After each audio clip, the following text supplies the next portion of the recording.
ও সন্তানেরা ভালো করিয়া শুনিয়া নাও, ওই মায়ের মোহাব্বত ভাষা নাই বুঝাবার মতো।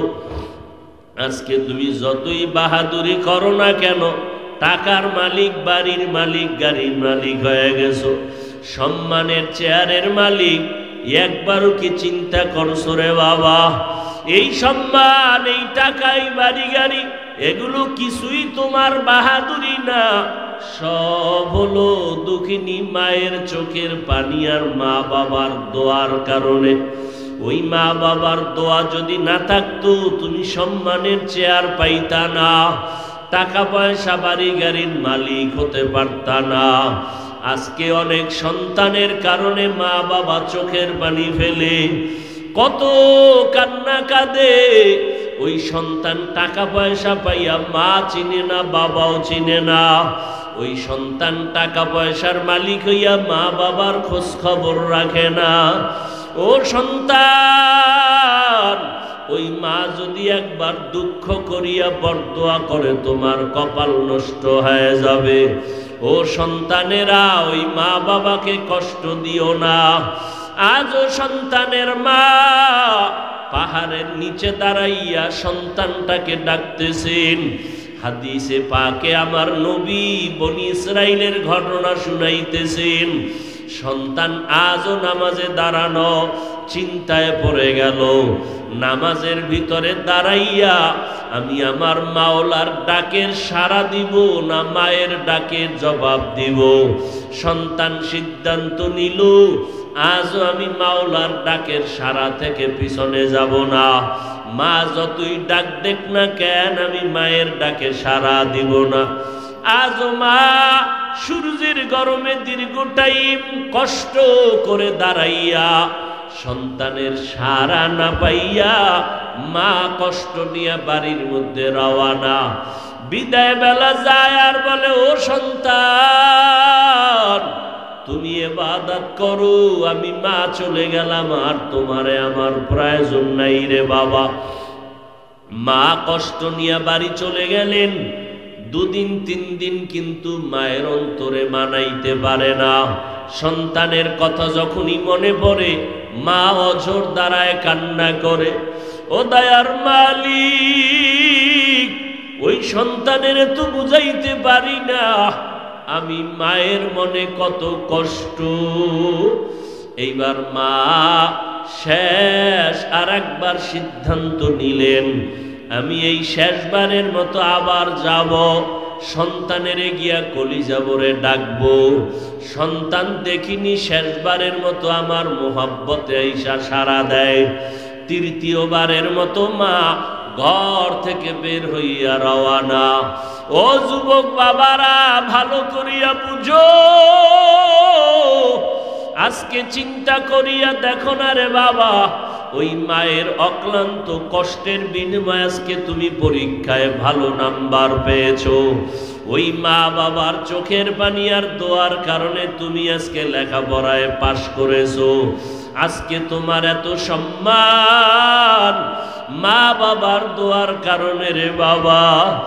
অথচ সন্তানের একটু ভাবিয়া দেখো, এই বয়সে মা বাবাকে কত কষ্ট দিয়েছো, মা বাবারে কত ধমক দিয়েছো। ও সন্তান, কপাল যদি ভালো বাবার কাছে গিয়া ক্ষমা চাইয়া দোয়া নিও। মা বাবা যদি দোয়া না করে, তোমার কপাল আর খুলবে না। আর যদি মা বাবা তোমার আমার মাথায় হাত বুলাইয়া দোয়া করিয়া দেয়, সাথে সাথে আল্লাহর দরবারে মা বাবার দোয়া কবুল হয়ে যাবে। ও সন্তান, ওই মা বাবারে ভুলিয়া যাইও না রে বাবা, মা বাবারে কষ্ট দিও না রে বাবা। ওই মা বাবার দোয়া নেওয়ার চেষ্টা করিও। ওই মা বাবা দোয়া করলে আর সে আজিমে বসতে কোনো পর্দা থাকবে না। আল্লাহর বান্দি সন্তানের মোহাব্বতে পড়িয়া তৃতীয়বারের মতো রওয়ানা। সন্তান কোথায় একটা নজর দেখবো, কলিজা ঠান্ডা হয়ে যাবে। মা সন্তানকে পাওয়ার জন্য, দেখার জন্য শেষবারের মতো রওনা হয়ে গেল। সূর্যের গরম পাহাড়ের পাদদেশে গিয়া মা দাঁড়াইলেন। দাঁড়াইয়া আবার আগের মতো ডাকতেছে, ও আমার কলিজার সন্তান, শেষবারের মতো আসছি রে বাবা, আমি তোমাকে না দেখলে আমার কলিজা ঠান্ডা হবে না। একটু নিচে নেমে এসে মায়ের চেহারার সাথে একটু দেখা করায়া যাও। সন্তানকে মা আজও এমন সময় ডাক দিলেন যেই সময় সন্তান নামাজের ভিতরে মশগুল। সন্তান চিন্তায় পেরেশান হয়ে গেল, মায়ের ডাকে আমি কি নিচে যাব না নামাজ শেষ করব? সন্তান আজও সিদ্ধান্ত নিল মায়ের ডাকে সাড়া না দিয়া নামাজ ছাড়ব না, নামাজের ভিতরে মশগুল হয়ে যাব। ইসলামের আইন হলো নফল নামাজ যদি পড়ো, মা যদি বারবার ডাক দেয়, নামাজ তুমি ছেড়ে দিয়া মায়ের ডাকে সাড়া দাও। কারণ মা যদি আবার কষ্ট পাইয়া চোখের পানি ছেড়ে দেয়, সন্তান যত টাকার মালিক হও না কেন, যত গাড়ি বাড়ির মালিক হও না কেন, মায়ের বরদোয়ার সাথে সাথে কবুল হয়ে যাবে, তোমার কপাল পুড়িয়া যাবে। টাকা পয়সা তোমাকে বাঁচাইতে পারবে না, ক্ষমতায় বাঁচাইতে পারবে না। ওই মা বাবার অন্তরে যেন কষ্ট না যায়, এই জন্য ইসলামের আইন হলো নফল নামাজেও যদি দাঁড়াও, মা বাবায় যদি কলিজা বরিয়া বারবার ডাকে, তাড়াতাড়ি নামাজ সারিয়া সারা দাও, মা বাবা যেন কষ্ট না পায়। এরে নবীর উম্মতের দল ও যুবকের দল, আজও সন্তান মায়ের ডাকে সাড়া দেয় না। আজকে মা অনেক কষ্ট পেয়ে গেল। 3টে দিন আসলাম, একটা দিন সন্তান আমার ডাকে সাড়া দিল না। আজকে মা এত ভীষণ কষ্ট পাইয়া চোখের পানি ছেড়ে কান্না শুরু করলেন। সর্বশেষ মা নিরুপায় হইয়া কষ্ট নিয়া বাড়ির দিকে রওয়ানা। আজকে বাড়িতে যায় আর মনে মনে আমার মাওলার কাছে একটু বরদোয়ার মতো কথা বলেই ফেললো। তেমন কঠিন কথা না, হালকা ভাবে বলল, ও আসমানের মালিক, 3টা দিন আমি মহিলা মানুষ ঘর থেকে কষ্ট করে হেঁটে হেঁটে আসলাম, সূর্যের গরমের মধ্যে আসিয়া 3টা দিন ডাকলাম, আমার সন্তান একবারও সাড়া দিল না। ও আল্লাহ, তোমার কাছে হালকা ভাবে বিচার দেই, তোমার এই বান্দাটাকে মরণ দিবা না যতক্ষণ পর্যন্ত একটা জিনাকারিনী অবৈধ নারীর চেহারা দেখবে না, ততক্ষণ আমার সন্তানটার মরণ দিও না। অর্থাৎ একটা জিনাকারিনী নারীর চেহারা দেখাইয়া তারপরে মরণ দিও। মা বেশি কঠিন বরদোয়া করে নাই। যদি মা বলতেন জিনা না করাইয়া কবর দিও না, তাহলে আরো মারাত্মক হয়ে যাইত। কিন্তু আল্লাহর খাস বান্দাদের জন্য এটাও বড় কঠিন। একটা জিনাকারিনী বেগানার চেহারা দেখা বড় খারাপ কথা। মা এই কথা বলিয়া বাড়িতে রওয়ানা। আমার মাওলার আদালতে মায়ের দোয়াটা কবুল। 1 সেকেন্ড আর দেরি হয় নাই, এই মায়ের দোয়া কবুল হয়ে গেল। এলাকার ভিতরে সুনাম ছড়ায় গেল। মানুষে কথা বলতেছে, আমাদের বনি ইসরাইলের ভিতরে এত বড় আল্লাহওয়ালা আর নাই। আল্লাহর নবী বলেন, ও সাহাবায়ে কেরাম, বনি ইসরাইলের ভেতরে একজন বড় ইবাদত করনেওয়ালা বান্দা, এত বেশি ইবাদত করতেন, তার 24 ঘন্টা আল্লাহর ইবাদত ছাড়া কোনো কাজ নাই। ইবাদত করতে গিয়া এক সময় তার অন্তর এতটা মজবুত হয়ে গেল, চিন্তা করে দেখলো, মানুষের মধ্যে যদি থাকি আমার ইবাদতের মধ্যে ঘাটতি আসে। যতক্ষণ ইবাদত করি ভালো, ইবাদত করে বাইরে নামলে, মানুষের মধ্যে ঢুকে পড়লে, তখন আমার ইবাদতের মন মানসিকতা নষ্ট হয়। আল্লাহর বান্দা চিন্তা করিয়া সিদ্ধান্ত নিল, আমি আর লোকালয়ে থাকব না, নির্জন জায়গায় গিয়া একতাবদ্ধ হইয়া একনিষ্ঠতার সাথে এক ধ্যানে আমি রবের ইবাদত করব। এই চিন্তা করিয়া আল্লাহর বান্দা সিদ্ধান্ত নিল, জঙ্গলে যাইয়া একটা পাহাড়ের চূড়ায় উঠল, কোন রকম একটা ছোট ঘর বানাইয়া আল্লাহর বান্দা ওই ঘরের মধ্যে ইবাদতে মগ্ন হয়ে গেল।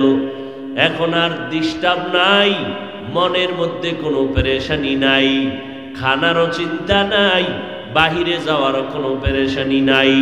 আল্লাহর বান্দা এক ধ্যানে এক মনে আল্লাহর ইবাদত করে একটা সেকেন্ড সময় আল্লাহর মোহাব্বতের বাইরে সে ব্যয় করে না, এতটাই আল্লাহর প্রতি তার মোহাব্বত গাঢ় হয়ে গেল।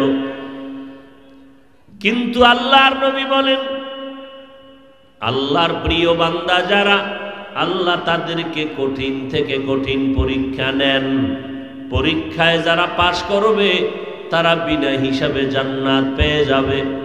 আল্লাহর নবী বলেন, ওই বনি ইসরাইলের গোলাম পাহাড়ের চূড়ায় ছোট ঘর, ওই ঘরের মধ্যে ইবাদতে মশগুল, বাড়িতেও যায় না, পাহাড়ের নিচেও নামে না, কিন্তু ঘরের ভেতরে একমাত্র মা দুঃখিনী। দীর্ঘদিন হয়ে যাওয়ার পরে পেরেশান হয়ে গেলেন, সন্তানের দেখি না, কত রাত কত দিন হয়ে গেল, আমার কলিজার টুকরা সন্তান একবারও দেখলাম না, সন্তান আমার ঘরে আসে না, মনটা বড় খারাপ। যদি আমার ঘরে আসতো, আমি আমার সন্তানকে দেখে একটু তৃপ্তি অর্জন করতাম। সন্তানের প্রতি মা বাবার কি পরিমাণ মোহাব্বত, এটা বুঝাবার কোনো ভাষা নাই। সন্তান হাজারো অপরাধ করলে মা বলিয়া যখন ডাক দেয়, মায়ের কলিজা ঠান্ডা হয়ে যায়। বাবাকে যখন বাবা বলে ডাক দেয়, বাবার কলিজা ঠান্ডা হয়ে যায়। মা দুঃখিনী চিন্তায় পড়ে গেলেন, আমার সন্তানকে কেমন করে আমি দেখব, টেলিফোনের ব্যবস্থা নাই, কেমন করে সন্তানের চেহারা দেখে অন্তর ঠান্ডা করব। মা চিন্তা ভাবনা করিয়া সিদ্ধান্ত নিল, আমি সকালবেলা বাবার সন্তানের কাছে যাই, একটু দেখা করব। যদিও আমি মহিলা মানুষ, ওই পাহাড় বেয়ে চূড়ায় উঠতে পারবো না, তবে যদি আমি পাহাড়ের নিচে বৈশা আমার কলিজার সন্তানটাকে একটু মোহাব্বতে ডাক দেই, আমার সন্তান যদি এসে একটু দেখা দেয়, আমার কলিজা ঠান্ডা হয়ে যাবে। মা চিন্তা ভাবনা করিয়া সিদ্ধান্ত নিয়ে নিল, সূর্যের প্রখর তাপ বাড়তেছে, সকাল দুপুরের আগ মুহূর্তে মা সন্তানের মোলাকাতের জন্য একা একা রওনা হয়ে গেলেন। পাহাড়ের পাদদেশে যাইয়া পাহাড়ের চূড়ার মুখের মুখটা উঠাইয়া, রোদের তাপ, সূর্যের আলো, উপরে তাকানো যায় না, হাত দিয়া চোখের উপরে পর্দা লাগায় তারপরে উপরে তাকাইলেন। আমার নবীও সাহাবায়ে কেরামদেরকে এইভাবে দেখাইলেন।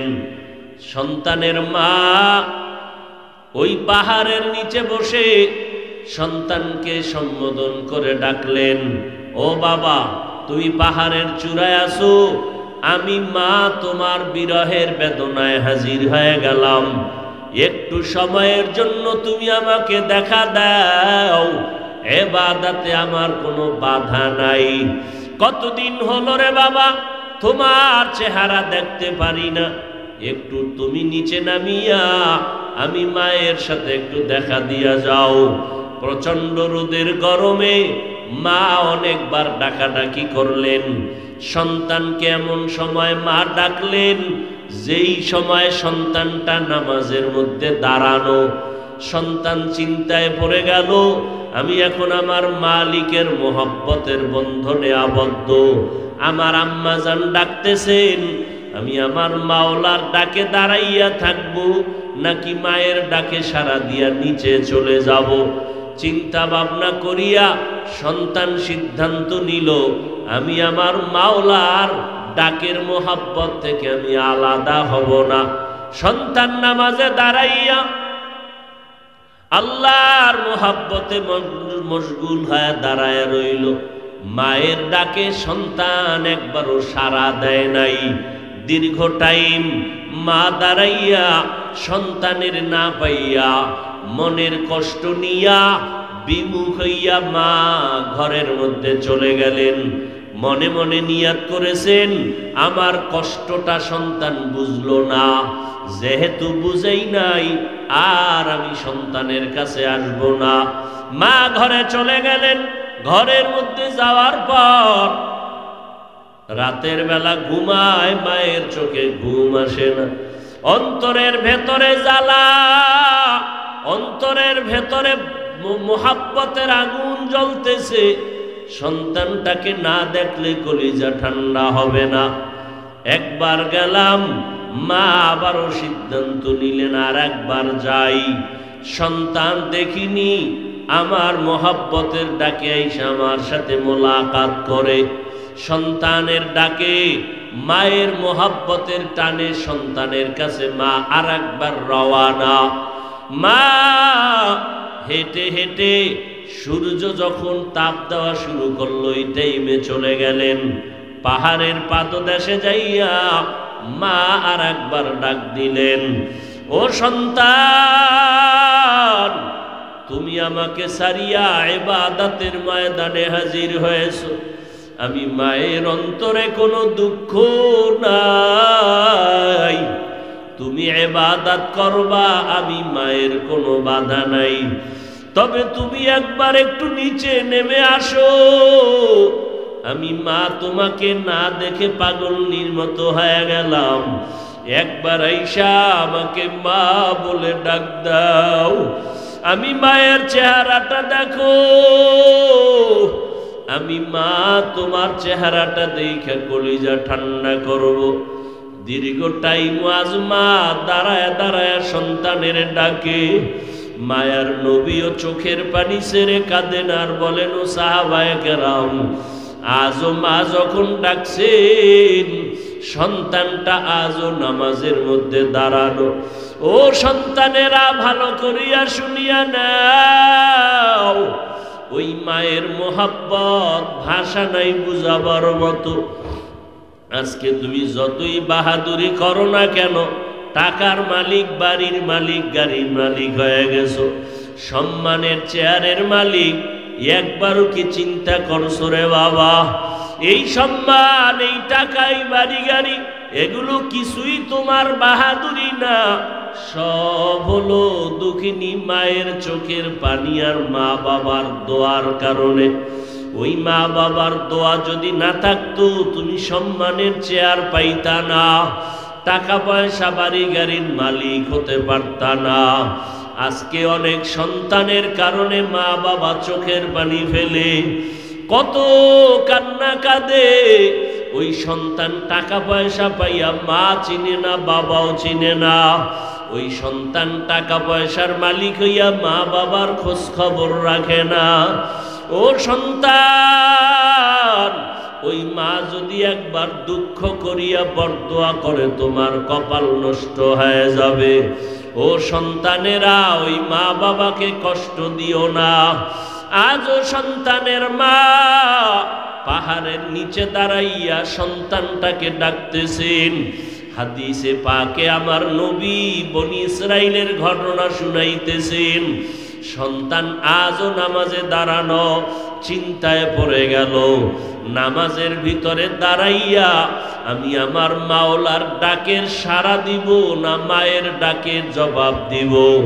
সন্তান সিদ্ধান্ত নিল, আজও আমি মাওলার ডাকের সাড়া থেকে পিছনে যাব না। মা যতই ডাক দেখ না কেন, আমি মায়ের ডাকে সাড়া দিব না।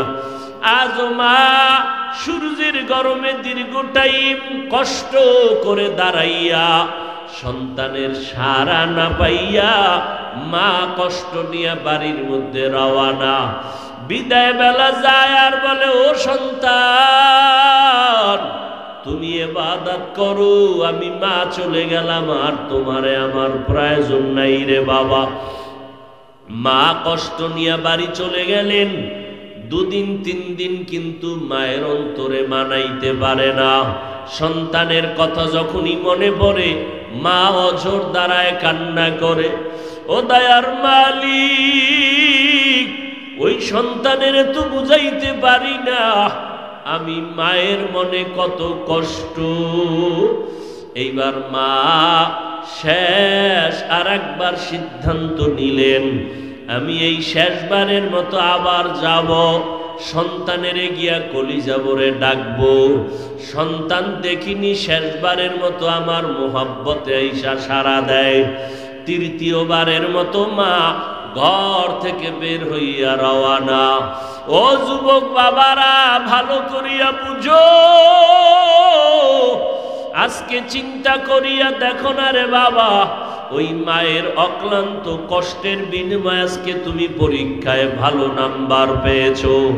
ওই মা বাবার চোখের পানি আর দোয়ার কারণে তুমি আজকে লেখাপড়ায় পাশ করেছো। আজকে তোমার এত সম্মান মা বাবার দোয়ার কারণে রে বাবা। অথচ সন্তানের একটু ভাবিয়া দেখো, এই বয়সে মা বাবাকে কত কষ্ট দিয়েছো, মা বাবারে কত ধমক দিয়েছো। ও সন্তান, কপাল যদি ভালো, বাবার কাছে গিয়া ক্ষমা চাইয়া দোয়া নিও। মা বাবা যদি দোয়া না করে তোমার কপাল আর খুলবে না। আর যদি মা বাবা তোমার আমার মাথায় হাত বুলাইয়া দোয়া করিয়া দেয়, সাথে সাথে আল্লাহর দরবারে মা বাবার দোয়া কবুল হয়ে যাবে। ও সন্তান, ওই মা বাবারে ভুলিয়া যাইও না রে বাবা, মা বাবারে কষ্ট দিও না রে বাবা। ওই মা বাবার দোয়া নেওয়ার চেষ্টা করিও। ওই মা বাবা দোয়া করলে আর সে আজিমে পৌঁছতে কোনো পর্দা থাকবে না। আল্লাহর বান্দি সন্তানের মোহাব্বতে পড়িয়া 3য়-বারের মতো রওয়ানা। সন্তান কোথায় একটা নজর দেখবো, কলিজা ঠান্ডা হয়ে যাবে। মা সন্তানকে পাওয়ার জন্য, দেখার জন্য শেষবারের মতো রওনা হয়ে গেল। সূর্যের গরম, পাহাড়ের পাদদেশে গিয়া মা দাঁড়াইলেন। দাঁড়াইয়া আবার আগের মতো ডাকতেছে, ও আমার কলিজার সন্তান, শেষবারের মতো আসছি রে বাবা। আমি তোমাকে না দেখলে আমার কলিজা ঠান্ডা হবে না। একটু নিচে নেমে এসে মায়ের চেহারার সাথে একটু দেখা করায় যাও। সন্তানকে মা আজও এমন সময় ডাক দিলেন যেই সময় সন্তান নামাজের ভিতরে মশগুল। সন্তান চিন্তায় পেরেশান হয়ে গেল, মায়ের ডাকে আমি কি নিচে যাব না নামাজ শেষ করব। সন্তান আজও সিদ্ধান্ত নিল মায়ের ডাকে সাড়া না দিয়া নামাজ ছাড়ব না, নামাজের ভিতরে মশগুল হয়ে যাব। ইসলামের আইন হলো নফল নামাজ যদি পড়ো, মা যদি বারবার ডাক দেয়, নামাজ তুমি ছেড়ে দিয়া মায়ের ডাকে সাড়া দাও। কারণ মা যদি আবার কষ্ট পাইয়া চোখের পানি ছেড়ে দেয়, সন্তান যত টাকার মালিক হও না কেন, যত গাড়ি বাড়ির মালিক হও না কেন, মায়ের বরদোয়ার সাথে সাথে কবুল হয়ে যাবে। তোমার কপাল পুড়িয়া যাবে। টাকা পয়সা তোমাকে বাঁচাইতে পারবে না, ক্ষমতায় বাঁচাইতে পারবে না।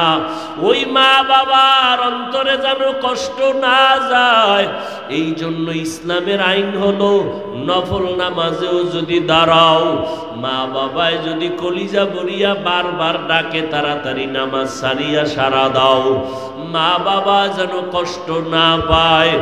এরে নবীর উম্মতের দল ও যুবকের দল, আজও সন্তান মায়ের ডাকে সাড়া দেয় না। আজকে মা অনেক কষ্ট পেয়ে গেল। 3টে দিন আসলাম, একটা দিন সন্তান আমার ডাকে সাড়া দিল না। আজকে মা এত ভীষণ কষ্ট পাইয়া চোখের পানি ছেড়ে কান্না শুরু করলেন। সর্বশেষ মা নিরুপায় হইয়া কষ্ট নিয়ে বাড়ির দিকে রওয়ানা। আজকে বাড়িতে যায় আর মনে মনে আমার মাওলার কাছে একটু বরদোয়ার মতো কথা বলেই ফেলল। তেমন কঠিন কথা না, হালকা ভাবে বলল, ও আসমানের মালিক, 3টা দিন আমি মহিলা মানুষ ঘর থেকে কষ্ট করে হেঁটে হেঁটে আসলাম। সূর্যের গরমের মধ্যে আসিয়া 3টা দিন ডাকলাম, আমার সন্তান একবারও সাড়া দিল না। ও আল্লাহ, তোমার কাছে হালকা ভাবে বিচার দেই, তোমার এই বান্দাটাকে মরণ দিবা না যতক্ষণ পর্যন্ত একটা জিনাকারিনী অবৈধ নারীর চেহারা দেখবে না, ততক্ষণ আমার সন্তানটার মরণ দিও না। অর্থাৎ একটা জিনাকারিনী নারীর চেহারা দেখাইয়া তারপরে মরণ দিও। মা বেশি কঠিন বরদোয়া করে নাই। যদি মা বলতেন জিনা না করাইয়া কবর দিও না, তাহলে আরো মারাত্মক হয়ে যাইত। কিন্তু আল্লাহর খাস বান্দাদের জন্য এটাও বড় কঠিন। একটা জেনাকারিনী বেগানার চেহারা দেখা বড় খারাপ কথা। মা এই কথা বলিয়া বাড়িতে রওয়ানা। আমার মাওলার আদালতে মায়ের দোয়াটা কবুল। 1 সেকেন্ড আর দেরি হয় নাই, এই মায়ের দোয়া কবুল হয়ে গেল। এলাকার ভিতরে সুনাম ছড়ায় গেল। মানুষে কথা বলতেছে, আমাদের বনি ইসরাইলের ভিতরে এত বড় আল্লাহওয়ালা আর নাই। বলে কেমন? একটা সেকেন্ড আল্লাহর ইবাদত ছাড়া কাটায় না। কোথায় কাটায়? পাহাড়ের চূড়ায় উঠিয়া আল্লাহর ইবাদত করে। ওই বলতে বলতে পুরা এলাকায় ছড়ায় গেল তার সুনাম। ওই এলাকায় একটা সুন্দরী নারী ছিল, অত্যন্ত চেহারাওয়ালা। ওই মহিলা ডাক দিয়া কয়, তোমরা কার এত গুণগান গাও? বলে আমাদের বনি ইসরাইলের সন্তান পাহাড়ের চূড়ায় ইবাদত করে, একটা সেকেন্ড ইবাদত ছাড়া খালি যায় না, এবং সে কোনো গুনাহ করে না, গুনার দিকে নজরও দেয় না। ওই মহিলা ডাক দিয়া কয়, তোমরা যতই গুণগান গাও, আমি একজন নারী, তারে গুনার দিকে নিয়ে যাইতে পারবো। আমার চেহারাটা দেখলেই সে পাগল হয়ে যাবে। এইবার সবাই কয় পারবা না। মহিলা কয় চ্যালেঞ্জ দিলাম, আমি পারবো। ওই বান্দাকে আমি আমার দিকে নজর ফিরাইতে, আর আমার দিকে যখন নজরটা ফিরে যাবে, ইবাদতের লাইন কেটে যাবে। বেগানার দিয়ে তাকাইলে মাওলা কলবের দরজা বন্ধ করে দেয়। আল্লাহ আমাদের নজরকে হেফাজত করার তৌফিক দান করেন, বলেন আমিন। আল্লাহর বান্দি সুন্দরী নারীটা পাহাড় বেয়ে বেয়ে উপরে চলে গেল। অনেক মানুষ দেখার জন্য ভিড় জমায়ে গেল। এমন সময় ওই সুন্দরী নারীটা যখন আল্লাহর বান্দার ইবাদতখানার মধ্যে গিয়ে ঢুকলো, এমন একটা টাইমে ঢুকছে যেই টাইমে আল্লাহর বান্দা নামাজে দাঁড়ানো। মহিলা ঘরের ভিতরে একা, আর ইবাদত করনেওয়ালা সন্তানও একা, আর কেউ নাই। মহিলার দিকে আকর্ষণ বাড়ানোর জন্য, মহিলার চেহারার দিকে নজর নেওয়ার জন্য যত ধরনের সিস্টেম করা দরকার ওই মহিলা তাই করলো। কিন্তু আল্লাহ পাকের কুদরত, ওই বান্দার নজরটা একবারের জন্য বেগানার দিকে যায় নাই। মহিলা হাজারো অপচেষ্টা করিয়া ব্যর্থ হয়ে গেল। ইবাদতের বান্দাটা একটা নজর ওই বেগানার দিকে দেয় না। মহিলার ভিতরে জিদ বেড়ে গেল, রাগ আরো বেড়ে গেল। ওরে আল্লাহর বান্দা, ভালো করে বুঝো, যারা মাওলার খাঁটি গোলাম, আজকে তুমিও মুসলমান, আমিও মুসলমান। তোমার আল্লাহ আমার আল্লাহ এক, তোমার নবী আমার নবী এক, তোমার কোরআন আমার কোরআন এক, তোমার কালেমা আমার কালেমা এক, নাকি আলাদা? তোমার ধর্ম আমার ধর্ম, তোমার কাবা আমার কাবা। তোমার দুনিয়াতে আসা, দুনিয়া থেকে বিদায় তাও হবে এক, কাফন হবে তিনটা, কালার হবে আলাদা। এ কথা কও, কালার হবে এক। তুমিও মুসলমান, আমিও মুসলমান। আজকে তোমারে পাও দইরা দইরা বয়ান কেন করা লাগবে? আজকে তো হিন্দুদেরকে বয়ান করা দরকার ছিল, খ্রিস্টানকে বয়ান করা দরকার ছিল। কারণ তোমাদের এই উত্তরবঙ্গের ভিতরে দলে দলে মুসলমান খ্রিস্টান বানায়, টাকা পয়সা দিয়া কাদিয়ানি বানায়, তাদেরকে বয়ান করা লাগতো। অথচ 12 মাসের একটা দিন বন্ধ নাই, মুসলমানের পাও ধরে ধরে বয়ান করা লাগে, এরপরও লাইনে আনা যায় না।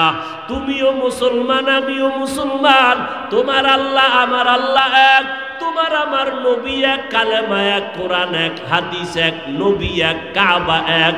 অথচ তোমার দাড়ি রাখতে লজ্জা লাগে, আমার দাড়ি কাটতে লজ্জা লাগে।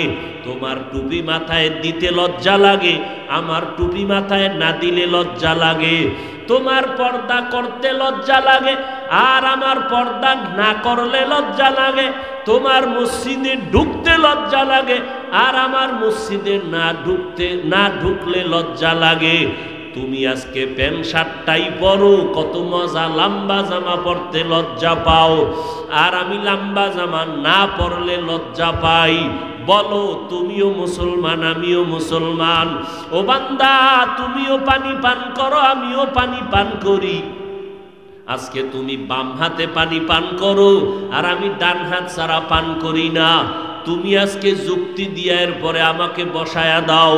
ও মুসলমানের সন্তান, আবার তোমাদের লাইনে আমাদের মতো হুজুর না, জীবনে মাদ্রাসায় পড়ে নাই, তোমার মতো লাইনের বহু আল্লাহর বান্দা স্কুলে পড়ে, কলেজে পড়ে, চাকরি করে, ব্যবসা করে, 5 বেলার নামাজি আছে না নাই? ওরে বান্দা, তোমার টুপি পরতে লজ্জা লাগে, অথচ তোমার লাইনে কিছু বান্দা আছে টুপি কখনো মাথার থেকে ছাড়ে না, নামাজের আজান হলে মসজিদে হাজির। ও বুড়া বাবাজিরা, আপনার মতো কত বুড়ারা হাতের মধ্যে লাঠি নিয়ে টোকাইয়া কষ্ট কইরা কইরা মসজিদে গিয়া নামাজ পড়ে, আর আপনি নামাজ পড়তে ভালো লাগে না। আপনিও মুসলমান, ওই বুড়াও মুসলমান। ওই স্কুল কলেজের ছেলে মেয়েরা তোমার মতো যুবক স্কুলে পড়িয়াও নামাজ ছাড়ে না, রাস্তায় গাড়ি চালায় নামাজ ছাড়ে না। তুমিও মুসলমান, তোমার ওই ভাইও মুসলমান, র্যাব, আর্মি, পুলিশ, বিডিআরের চাকরি করে, নামাজ ছাড়ে না। তুমিও মুসলমান, তারাও মুসলমান। ও আল্লাহর বান্দারা, ও পর্দার আড়ালের আম্মা জানেরা, আমরা আল্লাহর রাস্তায় চলতেছি। ও পর্দার আড়ালের মা, আপনাদের মধ্যে থেকেই তো দুনিয়াতে নবী আসছেন, সাহাবায়ে কেরাম আসছেন, ওলিয়া উলিয়া আসছেন, হাফেজে কোরআনরা আসছেন।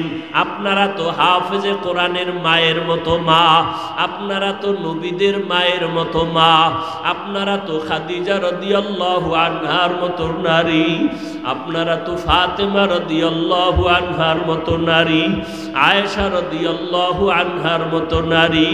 ও পর্দার আড়ালের আম্মা জান, আপনার মতো কত মা এখনো গ্রামে খুঁজলে পাওয়া যাবে, স্বামীর মাল হেফাজত করে, 5 ওয়াক্ত নামাজ পড়ে, বেপরদায় চলে না। এমন মায়ের অভাব নাই। আপনারা কেন পারেন না রে মা? আল্লাহর কাছে তওবা করেন। ও যুবকেরা, এখনো সময় আছে, তওবা করো।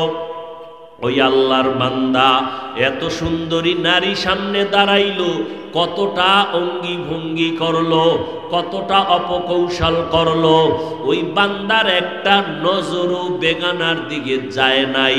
আর তুমি এমন মুসলমান, মোবাইলটা নিয়ে সারা রাত কবিরা গুনাহ দেখো, আছে না নাই? সারাটা রাত দরওয়াজা জানালা বন্ধ, মা দেখে না, বাবা দেখে না, তুমি মোবাইলে কি করো? দেখনেওয়ালা কেউ আসেনি? কে আছে? ওই মাওলারে কেমনে ফাঁকি দিবি রে গুনাহগার? ওই আল্লাহরে ফাঁকি দিয়া কই যাবি রে ভাব। ওই আল্লাহর ধরা থেকে ফেরাউন বাঁচতে পারে নাই, ওই আল্লাহর ধরা থেকে নমরুদ বাঁচতে পারে নাই, ওই আল্লাহর ধরা থেকে দুনিয়ার কোনো নাফরমান বাঁচতে পারে নাই। ও আল্লাহর বান্দারা, এখনো সময় আছে, তওবা করো। ওই আল্লাহর বান্দার সামনে ওই সুন্দরী নারীটা ব্যর্থ হইয়া এইবার নিচে নেমে আসলো, পারলো না। পাহাড়ের নিচে নাইমা আসার পরে সামনে একটা খোলা ময়দান, ওই ময়দানে এক রাখাল বকরি চড়ায়। মহিলাটা রাখালের কাছে চলে গেল, খেয়াল করো, মহিলাটা রাখালের কাছে চলিয়া গেল। ওই রাখালের ধোকা দিয়া এমন ভাবে আকৃষ্ট করলো, রাখালের সাথে তার জিনা হয়ে গেল। জিনার মধ্যে একটা বাচ্চা গর্ভে চলে আসলো। ওই বাচ্চাটা গর্ভে ধারণ করলো। বৈধ না অবৈধ? অবৈধ বাচ্চা গর্ভে নিয়া ওই সুন্দরী নারীটা সবাইরে বলতেছি, তুমগো ইবাদত করনেওয়ালা বান্দারে ধোকা দিছি। সত্য কয় না মিথ্যা কয়? মিথ্যা কয়। বাচ্চাটা যখন দুনিয়াতে ভূমিষ্ঠ হলো, এইবার বাচ্চাটারে কোলে নিয়া এই জেনাকারিনী বেশ্যা নারী বাচ্চাটা কোলের মধ্যে নিয়া এলাকার বড় বড় মাতুব্বার যারা, বড় বড় ধনী মাথাওয়ালা, এগো সামনে গিয়া কয়, এই যে বাচ্চা এটা জানুনি কার? কয় জানি না। ওই পাহাড়ের চূড়ায় যিনি ইবাদত করে তার বাচ্চা, আমার সাথে ওই ইবাদত করনেওয়ালা জেনা করেছে, এই জেনার বাচ্চা অবৈধ। তুমগো ইবাদত করনেওয়ালার সবার মাথা গরম হয়ে গেল। আমাদের এত সুনাম, ওই ভাইজানের এত গুণগান বলি, এত বড় আল্লাহওয়ালা, এত সুনাম গাইলাম, তার এই অবস্থা, আমরা তার কথা শুনতে রাজি না। লাঠি ছোটা হাতে নিয়া পাহাড়ের চূড়ায় চলে গেল। পাহাড়ে উঠিয়া এবার তার ঘর ভেঙ্গে দিল। এক পর্যায়ে ওই আল্লাহর বান্দার শরীরের উপরে বেতের আঘাত যখন শুরু করলো, আবেদ বান্দা চোখের পানি সারিয়া কয়, বাবারা এক সেকেন্ডের জন্য দাঁড়াও, তোমরা আমার গায়ে হাত তুলতেছো কারণ কি? বলে শুনছি তুমি আমাকে এই সুন্দরীর সাথে জিনা করেছো, অবৈধ বাচ্চা হয়েছে। ওই আল্লাহর বান্দা চোখের পানি ছেড়ে বলে, আল্লাহর কসম আমি একটা গুনাহ করি নাই। খবরদার, বলে না সবাই, মহিলা ঘুরা ঘুরা বলে তুমি জিনা করেছো, এখানে তো সাক্ষীরও কোনো কায়দা নাই। আল্লাহর বান্দা ইবাদত করনেওয়ালা বলে, ওই মহিলাটাকে ডাক দাও, আমার সামনে হাজির করো। মনে আসেনি মা কি বলছিল? ও আল্লাহ, আমার সন্তানটারে একটা অবৈধ নারীর চেহারা না দেখাইয়া মরণ দিবা না। তোমার কাছে এটা কঠিন কিছু না, কিন্তু একজন ইবাদত করনেওয়ালার কাছে জীবন ধ্বংসের মতো। বেগানার নজর দেওয়া, একটা জেনাকারিনীর চেহারা দেখা, এটা ইবাদতের লাইন কাইটা যাওয়ার কারণ। এটা তোমারে তো বুঝানোই যাবে না। ওই আল্লাহর বান্দার জন্য মা বলেছিলেন, জেনাকারিনীর চেহারা না দেখাইয়া আমার সন্তানের মরণ দিবা না। এইবার মায়ের দোয়া কবুল হচ্ছে, সবাই দৌড়াইয়া গেল, এই তুমি বাচ্চা নিয়ে আসো আমাদের আল্লাহর ওলির দরবারে, তার সামনে দাঁড়াইয়া তুমি বলতে পারবানি? হ্যাঁ বলবো, চলো চলো। এবার নিয়ে যখন রওয়ানা, পাহাড়ের উপরে উঠিয়া হাজারো মানুষ, ওই সুন্দরী নারী বাচ্চা নিয়ে দাঁড়ানো, ইবাদত করনেওয়ালা চোখের হেফাজতের জন্য লোকালা বাদ দিয়ে আসছে পাহাড়ের চূড়ায়। কিন্তু আজকে বেগানার নজর দিতে হবে, জেনাকারিনীর চেহারা সামনাসামনি হবে, না হয় বাঁচার উপায় নাই। নামাজের মুসাল্লায় দাঁড়াইয়া চোখের পানি সারিয়া কয়, মালিক তুমি জানো আমি কোনো অপরাধ করি নাই, আমার বিরুদ্ধে অপবাদ রটায়। ও আল্লাহ, আমার তো কোনো সাক্ষী নাই, তুমি কুদরতের ফয়সালা করে দাও। ও আল্লাহ, তুমি জানো আমি তো কোনো গুনাহ করি নাই, মানুষ আমার বিরোধিতা করে। ও আল্লাহ, তুমি আমাকে পবিত্র বানায় দাও, পবিত্র প্রমাণ করে দাও। এইভাবে কান্নাকাটি কইরা এইবার জিনাকারিনী মহিলার সামনে আইসা ডাক দিয়া কয়, তুমি আমার বিরুদ্ধে অপবাদ দিছো? বলে হ্যাঁ। কি দিছো? কয় বাচ্চা তোমার। দে বাচ্চা আমার হাতে দে। এবার ওই বেশ্যা জাহান্নামী জিনাকারী নারীর হাত থেকে দুধের বাচ্চাটা কোলের মধ্যে নিয়া আল্লাহর বান্দা চোখের পানি ছেড়ে কাঁদেন, আর সবার সামনে দুধের বাচ্চাটারে জিজ্ঞাসা করে, এই বাচ্চা কথা বল, বল তাড়াতাড়ি তোর বাবাকে। বাচ্চাকে যখন প্রশ্ন করলো, বাচ্চাটা কথা বলতে পারতো না।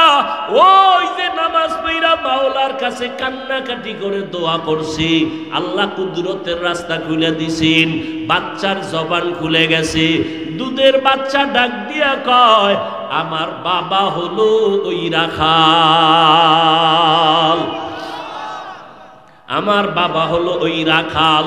এইবার আল্লাহর বান্দা পবিত্র হয়ে গেল, ওই জিনার অপবাদ থেকেও আল্লাহ বাঁচাইলেন, আর মায়ের বরদোয়াটাও কাজে লাগাইলেন। মা বলছিল জেনাকারীর চেহারা না দেখে মরণ হবে না, চেহারাও দেখাইলেন, আর মাওলার কাছে চোখের পানি ছেড়ে কান্না করেছেন। আল্লাহ তার ইজ্জত হেফাজত করলেন। এইবার সব মানুষ মহিলার উপরে ক্ষিপ্ত হয়ে গেল। এরে নবীরা আশিক উম্মতের দল, ওই আল্লাহ এখনো আছে না নাই? ওই আল্লাহকে ভুলিয়া কই গেছো? ওই আল্লাহর মোহাব্বত নিয়ে সামনে আগাও। তোমার লেখাপড়া বন্ধ করা লাগবে না, চাকরি বন্ধ করা লাগবে না, আল্লাহর মোহাব্বত নিয়ে চলো। জীবনে আর নামাজ ছাড়বা না, আর মা বাবারে কষ্ট দিবা না, আল্লাহর বিরোধিতাও করবা না। যদি মা বাবার দোয়া নিয়ে চলতে পারো, আল্লাহ বিজয় দিবে দুনিয়ায়, আল্লাহ বিজয় দেবে আখিরাতে। বিনা হিসাবে জান্নাতে যাইবা। পিছনে যারা অপরাধ করেছো রে বাবা, ও যুবক, আল্লাহ হেদায়েতের মালিক, কয়দিন আর বাহাদুরি করবা? আল্লাহর কাছে বিনয়ের সাথে তওবা করো। গুনার কথার দিকে তাকাইয়া মনে মনে আমার মাওলারে ডাক দাও, ও আল্লাহ, জীবনে তো কম নামাজ ছাড়ি নাই, কম বেপরদায় চলি নাই, আজকে থেকে তৈরি হয়ে গেলাম, আর নামাজ ছাড়বো না। আমার মতো তোমার মতো বান্দা যদি স্কুল কলেজে পড়িয়াও নামাজ পড়ে, তুমি কেন পারবা না? মনেরে বুঝাও। তোমার মতো যুবক যদি গাড়ি চালাইয়া নামাজ পড়ে, তুমি কেন পারবা না? তোমার মতো বান্দা নদীর মধ্যে কাজ করে, কৃষি কাজ করে, নামাজ ছাড়ে না, তুমি কেন পারবা না? আল্লাহর কাছে হেদায়েতের জন্য দোয়া চাও, মা বাবার দোয়া নিয়ে চলবা, আর কোনোদিন দাড়ি কাটবা না, মা বাবারে কষ্ট দিবা না, আলেমদের বিরোধিতা করবা না, নবীর তরিকার বাহিরে চলবা না। তওবা করার মতো যদি অন্তর তৈরি হয়, মুনাফিকি যদি অন্তরে না থাকে, ও যুবক, পায়ে হাত রেখে বলে গেলাম, আমার মতো হুজুর হইতে তোমাকে বলি না, মাওলানা হইতেও বলি না, তুমি ডাক্তার হও, ইঞ্জিনিয়ার হও, তবে আল্লাহর হুকুম মতো চলিও, নবীর তরিকা মতে চলিও, মা বাবার দোয়া নিয়ে চলিও, আলেমদের পরামর্শ নিয়ে চলিও, নবীর মোহাব্বত নিয়ে চলিও। তোমার ব্যবহারে যেন কেউ কষ্ট না পায়, তোমার আদর্শ দিয়া যেন অন্ধকার দূর হয়ে যায়, আদোওয়ালা জিন্দেগি নিয়ে চলিও। আল্লাহর কাছে তওবার যদি খাঁটি নিয়ত অন্তরে কারো থাকে, যে মরিয়া গেলে যাবা, নার নামাজ ছাড়বা না, আল্লাহকে যদি মন মতো বলতে পারো, আল্লাহ হায়াতের মালিক তুমি, রিজিকের মালিক তুমি, সম্মানের মালিক তুমি, আজকে থেকে তওবার নিয়ত করলাম, নামাজ ছাড়বো না, দাড়ি কাটবো না, বেপরদায় চলবো না, মা বাবার সাথে বেয়াদবি করবো না, উলামায়ে কেরামের পরামর্শ নিয়া নবীর সুন্নাত অনুযায়ী চলবো। তওবা করার মতো যদি কারো অন্তর তৈরি হয়, খাঁটি অন্তর যদি থাকে, মুনাফিকি যদি অন্তরে না থাকে, খাঁটি তওবার নিয়ত যাদের আছে, দুটো হাত আমার আল্লাহকে দেখাইয়া দাও। আয় আল্লাহ, আমরা তওবার নিয়তে হাত তুলেছি, হাতগুলো কবুল করে নেন, তওবা কবুল করে নেন। তওবার উপরে মজবুত হইয়া চলার মতো তৌফিক দান করেন, আমিন।